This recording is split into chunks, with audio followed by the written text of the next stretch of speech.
only our family. Ang mami ko, we come from Pampanga. Ang lola ko, Milanese is Tagueco. At yung mga panibala natin na your own brothers, yung mga kulturang ito, it is what makes us diverse o unique sa isa't isa.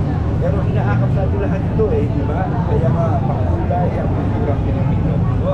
So sa ating mga Filipino Chinese, kung may pa-joy, year of blessed day, no? I hope it brings in more success and prosperity. And of course, importante ang kapayapaan sa ating bansa. Kung may pa-joy. Secretary, madagdag naman po ako. Kumusta na po ang campaign? Ilang araw na lang, kung siya nakasimula ang campaign medyo nag-start na, we prepare for it. Actually, matagal na po ako umiikot kasi ako si Pagtali Manandiay MG. Nalibot ko na, yun naman natin na po yung mga problema ng ating bansa, lalo na sa sakot po, mga police, bombero, at saka po mga jail, mga governor, mayors, mga barangay captains at iba pa. Pero ang sabi ko mga at the end of the day, magiging mapagod naman ang tao natin. Dahil ang importante rito ay makikita naman nila kung ano yung kwalifikasyon, ano dapat gawin, at ano mga taga-forma na kanila. Secretary, ano po yung mga challenges na inyong nahaharap sa inyong pangangampanya? Well, right now we have to cover the whole country, Luzon, Visayas, Mindanao.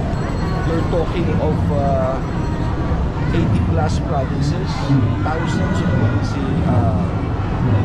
municipality, and of course barangay. Physically, mahirap yung gawin ito. Hindi talaga, maski sila hindi kaya ito in 90 days. So malaking bagay talaga ang kamukha nito, itong social media, para maiparating sa ating mga kababayan yung plataforma at pwede magawan natin. Maraming salamat. Salamat din po. Maraming salamat. Thank you. Ako na ako! Salamat po. Sorry for this. Sorry. Kamusta po kayo? Rico. Ma, baka maano ka dyan, ma. Dali mo na lang.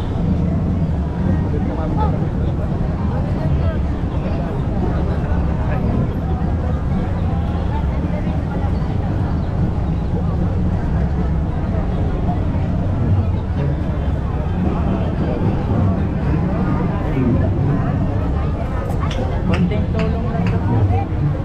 Ayan, lakad tayo mga kabungot.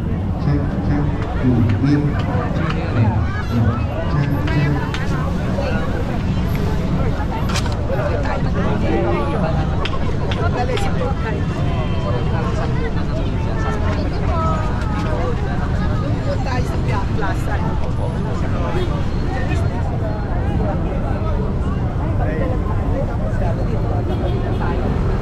Kami po walang donate ng Sister Federation. Yes, pinapulutang kami po.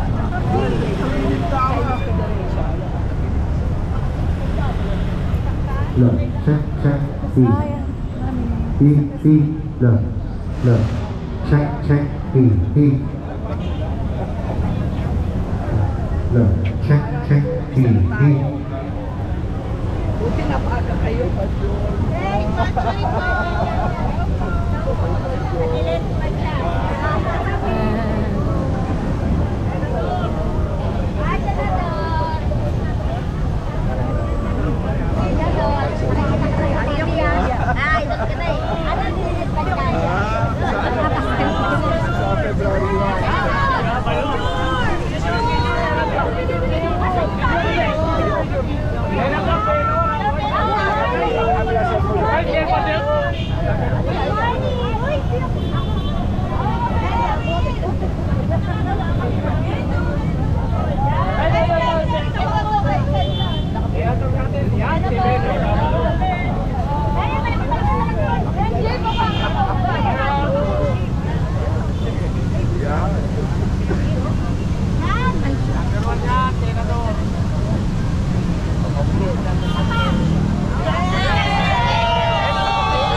Gusto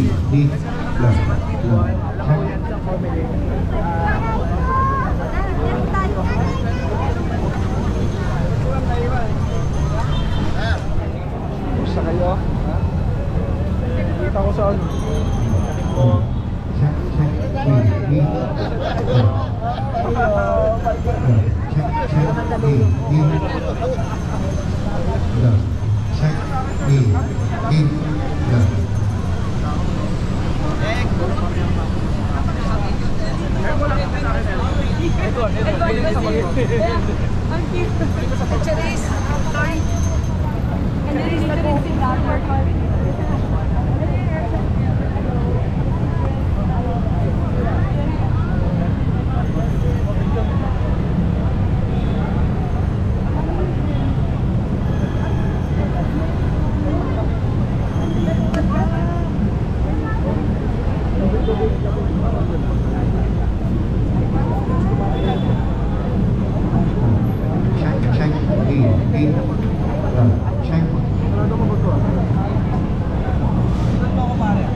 Alalay ka sa amin ni Ford nasa likod mo.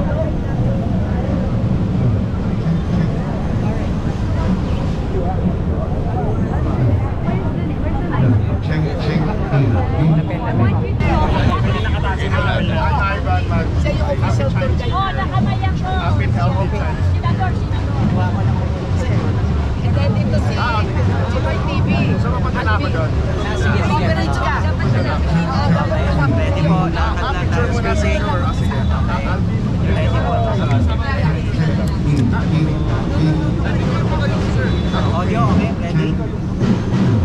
Tatang ako. Audio ready. Anytime. Dito po kayo tayo sa Manila Chinatown at celebrate natin ang tinatawag na Chinese New Year kung kayo pansyol. Pero sa vlog mas natin sa unawaan ito at ang hindi madadamdamang kaligayahan ito, dapat po sabi natin ang Chinatown. At ngayon, araw na ito, mapalan sa mga ito kahit ba Welcome to Chinatown. Thank you, Ayan. Happy Chinese New Year. Yes, pwede bang ikot mo ko dito, Ayan? Oo naman. Dito nyo, happening ngayon Chinatown. Oo nga, Sa eh. Chinese New Year. So, iikot tayo dito para makita natin kung ano ang kaganapan ngayong isa sa pinakamasayang araw sa taon. Tara! Teka, ikutin po natin ang Chinatown. Okay, ready?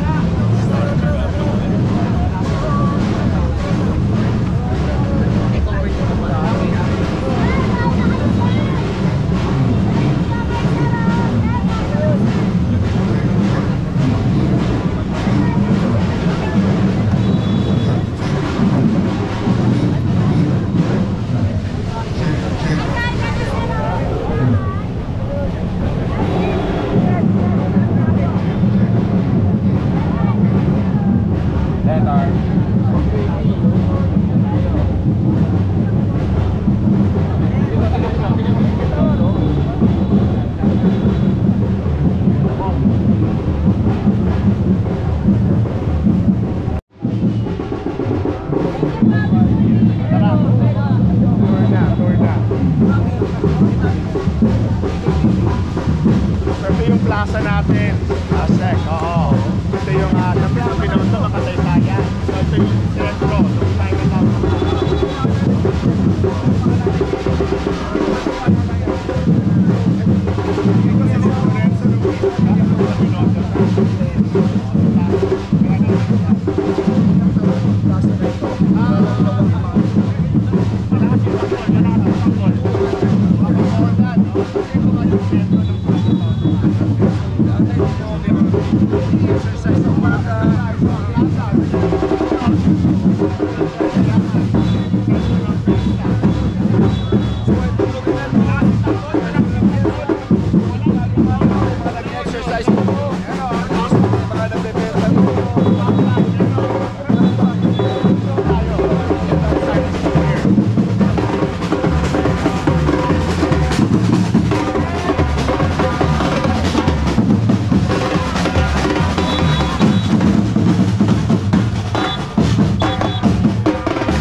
record naman yung audio. Hindi mo pa selfie. Oo.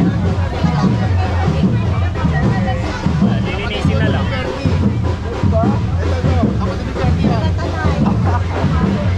Malakas talaga, oo. May tungkol eh.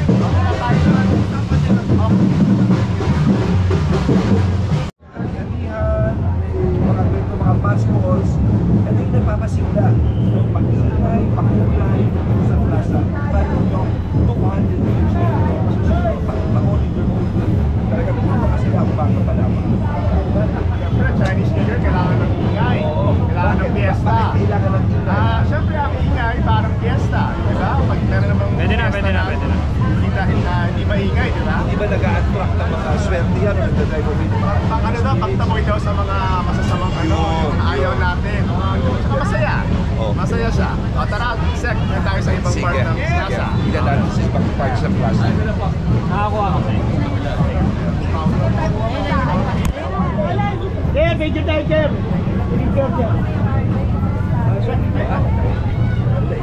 Ako na lang. Yeah, Thank you. Bye daw kay Mayor. yeah. Tayo, Jer. Okay, sige. Para maging turista na si Sir. Pagbigyan niya na, para kumilis.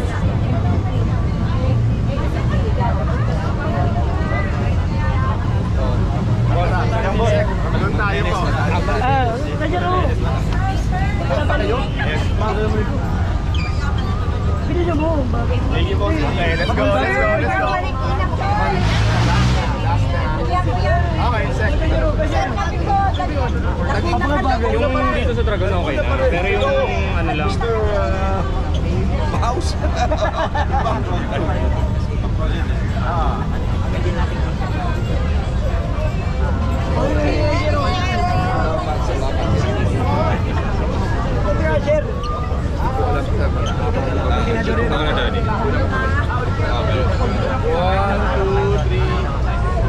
Okay.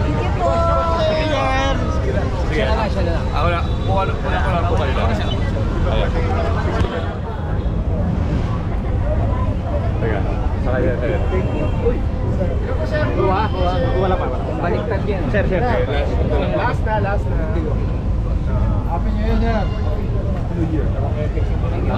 Ulitin po natin ang sinabi natin. Hindi na po narinig. Yung mga ingay. Sige, okay lang po. Okay lang po. Move forward in 3, 2, record. 3, 2, 1. Okay lang. So kung makikita nyo ngayon, may mascot, may mga na parang tambol o ati-atihan, maingay na, makulay pa. Doon tuwan-tuwa ang mga bata. So siguro explain ni Alvan bakit kailangan ng ingay. Alvan. Well, kasi ang Chinese New Year, di ba? Siyempre, hindi naman pwedeng mawala ang lion dance. Okay. Ay, yung lion dance, maingay yan eh. Sayaw yan eh. No? So, ang ingay, dagdag kasiyahan, at saka sabi nila nung araw, pagtaboy din ng mga ayaw natin mga elemento. Di ba? Kasi bagong taon. So, puno ng ingay, puno ng saya. Paki-explain mo naman sa ating mga nanonood ngayon, bakit lion dance? Anong simbolismo nito?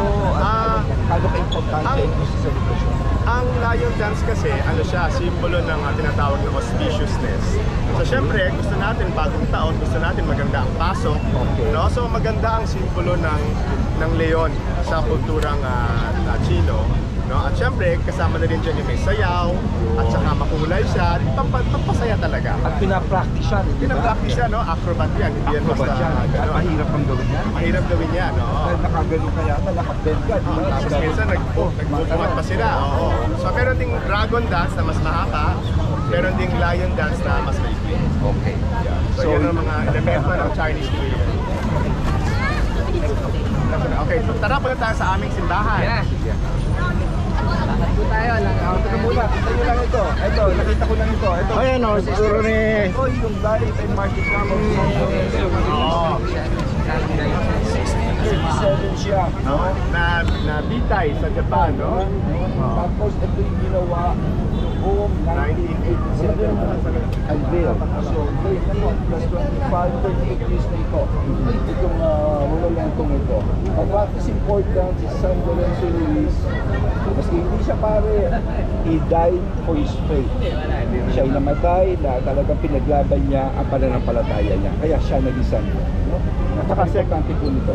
At saka sa taga Binondo siya. Taga Binondo siya, Kaya siya no? nandito. Siya yung pinakasikat na character sa kasaysayan natin na nanggaling sa Binondo. At saka ito siya ay pinuha September 27 sa Sa Nagasaki, sa Japan. Japan. Torment of honey in the feet, no? So binitay, no? Binitay, hung by the feet from the gallows. So binitay siya sa paa. Sa paa. Tapos yung kanyang katawan inserted into a pit which was closed with pieces of wood and stone. So yung pit na yun may mga matatalim at saka mga bato, nilagay siya pabaliktad. Ganong katindi ang sinapit niya. Talagang halos tinorture si San Lorenzo Ruiz. Anong kasalanan niya? Na niniwala siya sa ating Panginoon na kanyang pananampalataya. Kaya iba talaga ito si San Lorenzo Ruiz. Yusek, maraming mga sikat na tao sa kasaysayan natin na taga Binondo. May kinalaman sa Binondo, si Lorenzo Ruiz, isa lang siya. No? Si Jose Rizal, ang magulang niya, taga Binondo. Si Andres Bonifacio, kinasal sa Binondo. Dito rin. So marami, no? Hindi lang Chinese, basta maraming tao sa kasaysayan natin. Tama. Mga pangalan, Ongpin. Si Ongpin, no? Ano siya? Supporter ng revolusyon, no? Si Ongpin. So, tara natin ang simbahan natin.